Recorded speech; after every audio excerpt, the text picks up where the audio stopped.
Hey guys, so this is again not my normal review posting day, and what's really funny about this is that I actually had this book written in time to film a video for my actual Monday posting day, and then that still didn't happen because life is kind of a mess right now. But that is totally fine because I am here with this review now, and since I waited that day, this book, even though I read an arc, is out. So if you want to immediately go and grab it for yourself, you can, although you may not. I don't know. I have some thoughts about this one, and I cannot wait to get them off my chest.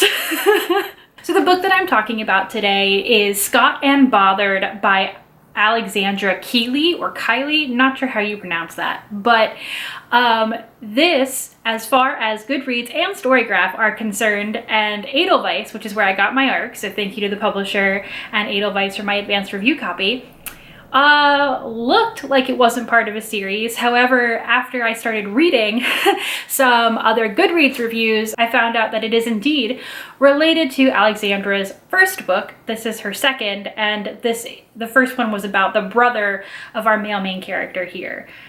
I didn't read it because I didn't know it existed. Here we are. So Scot and Bothered is a second chance romance between Brooke and Jack. Jack is the brother of Logan, who apparently is the main character of the first book.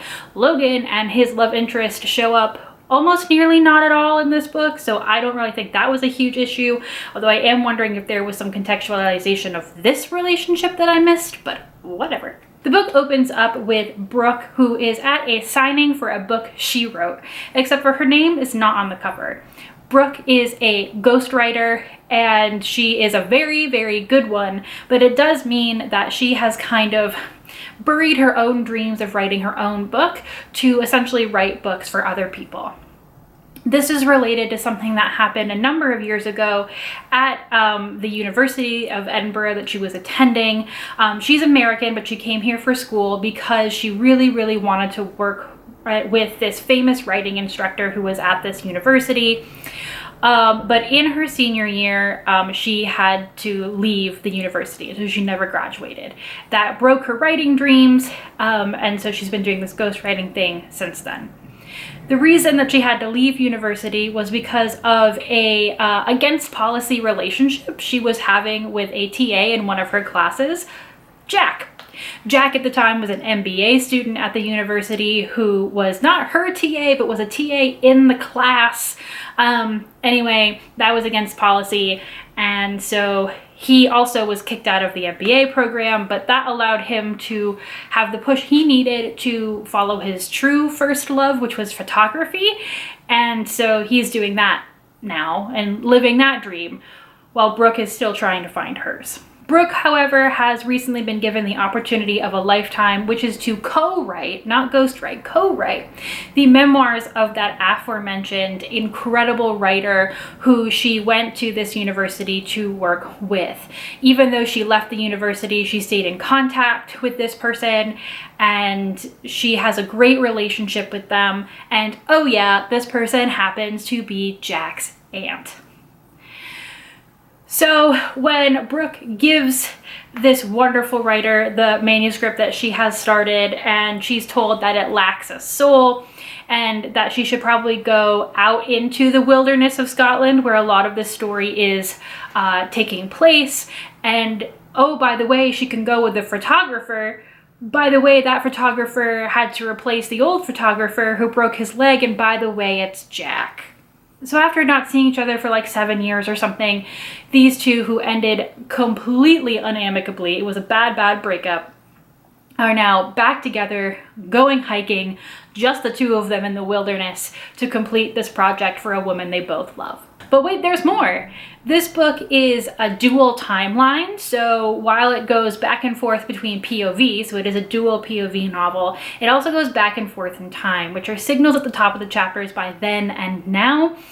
And it goes back and forth between the now, obviously, and then the then. So you do get to literally see Jack and Brooke meeting and, you know, falling in love and trying to fight their attraction to each other, eventually giving in, and all that type of stuff. I had the most confusing reaction to this book. And I honestly don't know what to do with my feelings. I ended up rating this like 3.5 stars on Storygraph, and then I did 4 because it was rounded up on Goodreads. But I don't know if I'm happy with that because I am genuinely so confused.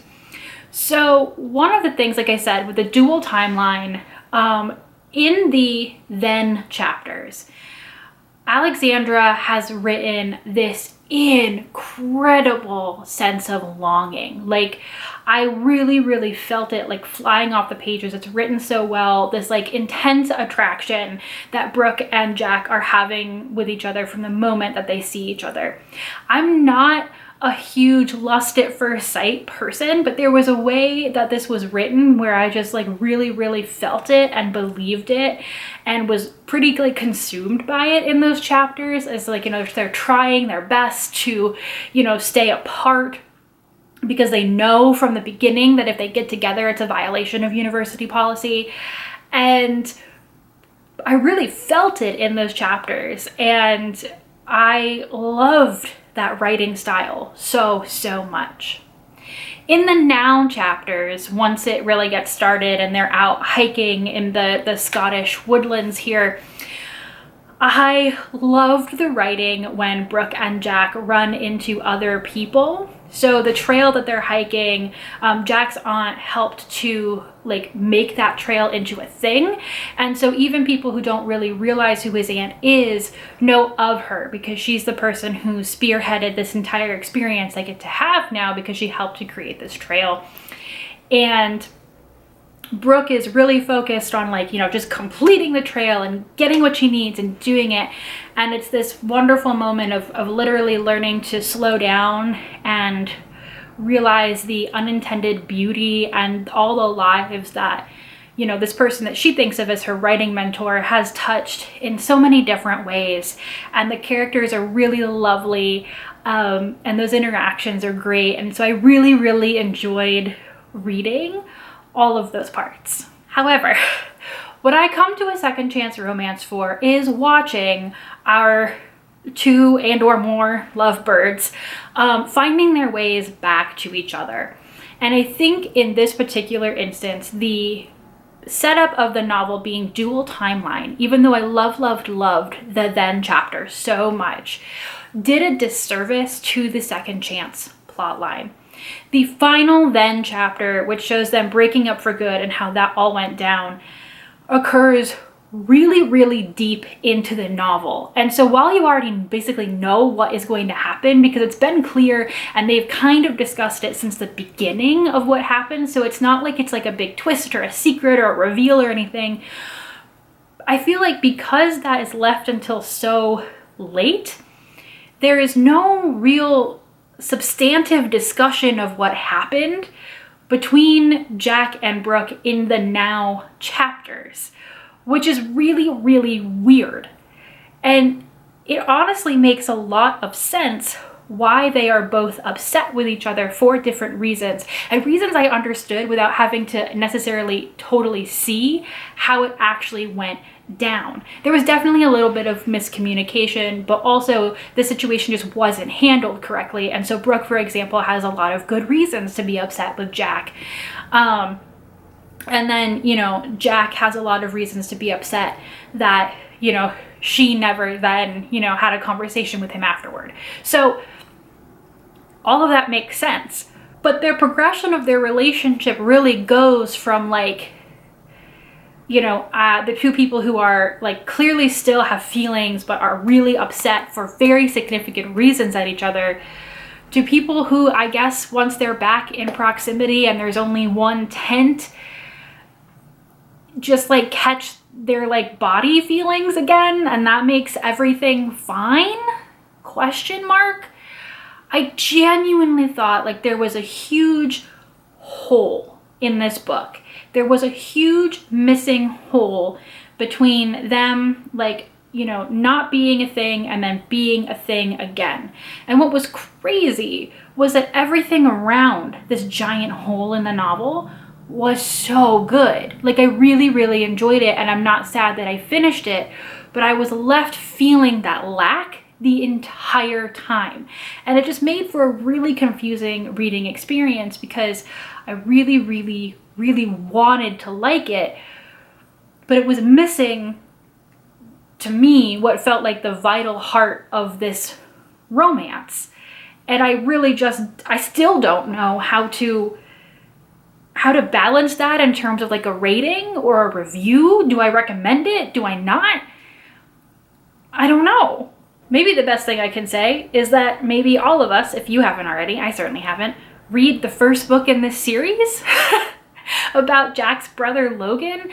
Maybe that would have more of the cohesion that I'm looking for, but it wouldn't be the same story, which I thought was really interesting and I really loved. So I don't know, I'm so conflicted about this book because I really, really, really think I would love other things that Alexandra has written and will write, and I certainly would be interested in picking up another book.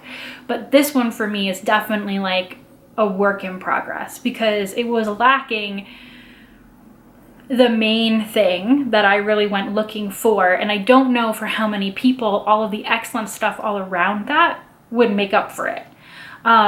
For me, it ended up being fine with a lot of really good moments and then some significant disappointment. If you have read the first book in this series, please let me know down in the comments like what you thought about it. I would really love to know if there's more about Jack and Brooke's relationship in that book that would maybe have helped with this. Not really sure. I don't think it would have filled that hole, certainly, but maybe there would have been a little bit more context or something. And then if you've read both of them, because by this point, again, this book is out, like, please let me know what you think in comparison. Is it worth going back to read the other one? Because again, there's something in this writing style that really catches me, but the substance of this plot, like I said, had that hole in it. So it's just so confusing to me. However, like I said in the top of the video, this book is out now because I was delayed in posting this video. So you do not have to take my word for any of this. If this seems like a good bit of armchair travel that would really just speak to your soul right now, you can go and get this book from your local bookstore, your local library, however it is that you get your books, and see how you come out feeling on the other side. And if you do that, again, let me know down in the comments because my brain hurts. And I think that this is a really messy review, but I can only be honest and say I was so completely absorbed by this book, but it was like a donut. And instead of a jelly filling, there was just air. I'm glad I read it. I'm glad I got this review out, and maybe I'll be back at my regular time next week. We don't know, but hopefully I'll be here at all and life is a little calmer. It won't be, but I can dream. Thanks guys. Bye.